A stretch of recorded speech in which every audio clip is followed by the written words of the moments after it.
హల్లెలూయా, హల్లెలూయా. నిన్ను శపించువారు శపించబడుదురు, నిన్ను దీవించువారు దీవించబడుదురు గాక. నిన్ను ఎవరైతే శపిస్తారో వారు శపించబడతారు. అబ్రహామును ఎవరైతే శపిస్తారో వారు శపించబడ్డారు. ఎవరైతే దీవించారో అసలు దీవించబడ్డట్టుగా మనం ఆదికాండము 27, 29 వచ్చినట్టుగా చూస్తున్నాం. మంచి మాట.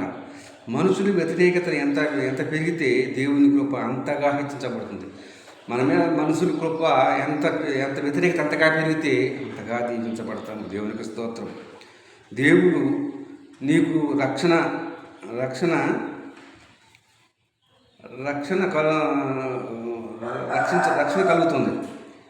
నిన్ను శపించువారు శపించబడాలంటే నీకు నీ యందే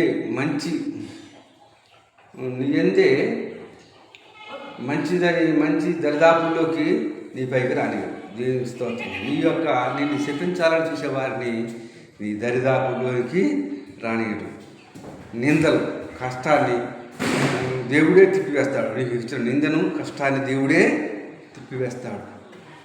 2, ఇతరులకు దీవెనకరంగా జీవిస్తాం. ఇతరులకు దీవెనకరంగా మనం జీవిస్తాం.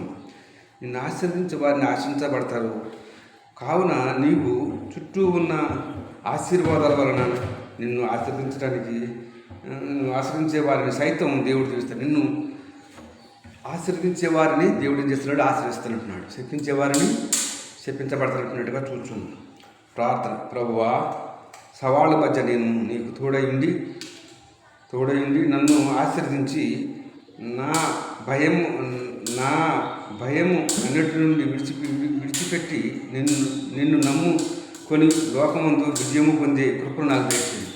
నేను నమ్ముకున్నాను, ఈ లోకమందు మంచి కృపను దయచేయమని ప్రార్థిస్తున్నాడు. కనుక ఈ లోకంలో ఉంటున్న మనం నమ్మిక కలిగి ప్రభు విశ్వాసం, ప్రభు బిడ్డలను ఎవరు కూడా చెప్పించడానికి వీళ్ళు దీవించే వారిని దీవిస్తున్నాడు, శపించే వారిని శపించబడుతున్నాడు. కనుక అట్టి వాటిని చెప్తూ కొద్ది మాట దేవుడు దీవించు గాక. ఆమె క్రిస్టోఫర్ 810 యూట్యూబ్ ఛానల్ సబ్స్క్రైబ్ చేసుకుని అనేక మంచిగా తెలుసుగా కోరుతున్నాను.